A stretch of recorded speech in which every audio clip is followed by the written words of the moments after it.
If you already own Bitcoin, Ethereum, or any other cryptocurrency, or maybe you actually are looking into buying cryptocurrency and adding it to your investment portfolio, then in today's video, I'm going to be showing you how you can actually safely store your cryptocurrency, not just online, but also offline. I thought a video like this would be really helpful, especially in the current events with Bitcoin obviously rising a lot with the purchase of $1.5 billion worth by Tesla.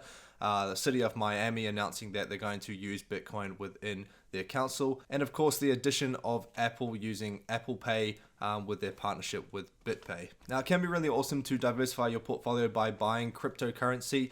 However, there are certain things that you need to look out for, especially when it comes to security. And actually one of those things is any comments that you might see down below on this YouTube channel. So please be careful. We do have people that like to kind of say certain things about how you can make money super fast, use Bitcoin, everything like that. I try my best to monitor those and delete them as soon as they come through. So if you are watching this and you're thinking of trying it, don't try it. I am going to delete it straight away. But if you do find one and it pops up, then at the end of the day, if it's nothing from me personally, then just don't pay any attention to it at all. However, once you are the proud owner of some cryptocurrency, whether that is Bitcoin, Ethereum, or any of the others, you'll probably own that cryptocurrency on any of the online exchanges, whether it's Binance, Easy Crypto, or Coinbase. And those coins are stored directly on the exchange. And yes, most places, security nowadays, they have really got it nailed down, but there is always a risk when your cryptocurrency is on the exchange, and you can actually take it off the exchange and put it into an offline wallet. And that's where we are moving on to the main part of this video, and that is talking about a wallet that I've actually just purchased. It's on its way, so I can't actually show you guys directly, but I'm going to talk about it and use it as an option whether you like to buy it. And we'll turn over to my screen here. I've got it up on the screen so we can see it, and that is called the Ledger Nano X. So if you are watching this from New Zealand, which seems to be most of my audience, so you can actually buy this for $229. But yeah, like I said, with current events and the way things have been going, we have a estimated shipping time of 2 weeks. So I do have to wait a little bit. But yeah, hopefully once it comes through the door, then I can maybe make another video about it. But now you can use the link down below, or you can just Google it yourself. The link is an affiliate link, so I will get a small kickback from that. So if you do want to show support to the channel, then please use that link down below. Now, whether you own the Ledger Nano or any other hardware device, or maybe your mobile phone, there's actually one important thing to know, and that is that there is two sets of keys. We have the public key, and then we have the private key. With the public key, it's basically a sequence of letters and numbers that you can actually share publicly, hence why it's called the public key.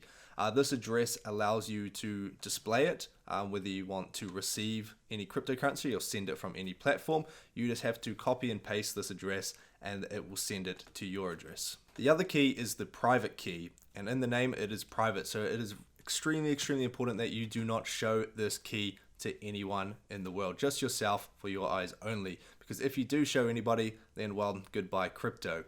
Now, this private key is made up of a series of phrases, usually about a dozen phrases, and those phrases, you can take those and write them down. That's the only way that I would advise you to store these phrases, because at the end of the day, like I said, it's about a dozen phrases, so I'm not going to expect you to remember 12 phrases. However, I would advise you to just write it on a piece of paper and store that piece of paper somewhere extremely secure, where no one else will find it, okay? Now, in my instance, I have a little safe that I can use, so I can store it inside of that safe. And whatever you do, do not take a picture of these phrases, and do not upload these phrases to the cloud. So no using Google Drive, Dropbox, or even Apple's iCloud, okay?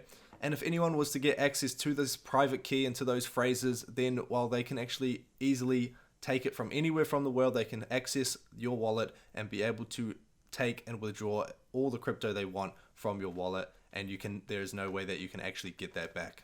Now, as I mentioned, the Nano Ledger is on its way, so there's not a lot I can show you. And even if I could show you, I wouldn't be able to show you a lot because there are security kind of restrictions within there, so I can't show you. But when you do receive it, to set it up, you will need to get the Nano Ledger app, so you can download that straight onto your phone.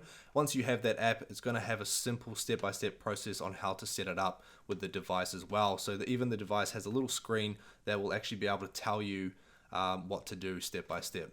However, inside that box is a little piece of paper, and it will have 12 basically blank sections where you can write down these key phrases. Okay, so as you set it up, it'll get you to reiterate those phrases as well. So once you've written those 12 phrases down, you will then go through and it will show a bunch of different random phrases, and you're going to confirm on the phrases that pop up that match your key phrases as well. Now, once you have the device set up, you are now ready to send and receive Bitcoin. Now, of course, when I say send Bitcoin, you actually have to have Bitcoin loaded onto the Nano Ledger. And to do so, you'll have to jump onto your exchange. Let's say you want to take it from an exchange, and you will need to copy and paste the public key that is displayed on the device or through your phone. So first tip is to make sure that you copy and paste this, okay? A lot of platforms, as we can see on Binance, this is my public address, which is why I can show you guys. So if you want to send me any Bitcoin, you can just pop that address in there.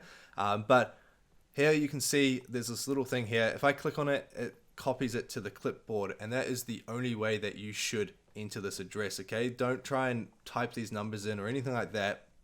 The best way to do it is just copy and directly paste it, okay? Now, it's super important to make sure you double check that address as well before you click send, because once you do click send and it's on its way, there's actually no way to cancel or reverse that transaction. It'll make its way to that address. Now, another tip is if you're looking to send large amounts of cryptocurrency and you haven't actually tested the address yet, I would actually send just a small amount. This is what a few people do as well. Send a small amount to that address and give it some time, okay? These transactions sometimes are not instantaneous, so it could take some time. So don't stress out though if it's not in your wallet straight away. It will possibly be making its way there, but once it has made its way into the wallet, so this is why we say do a little bit.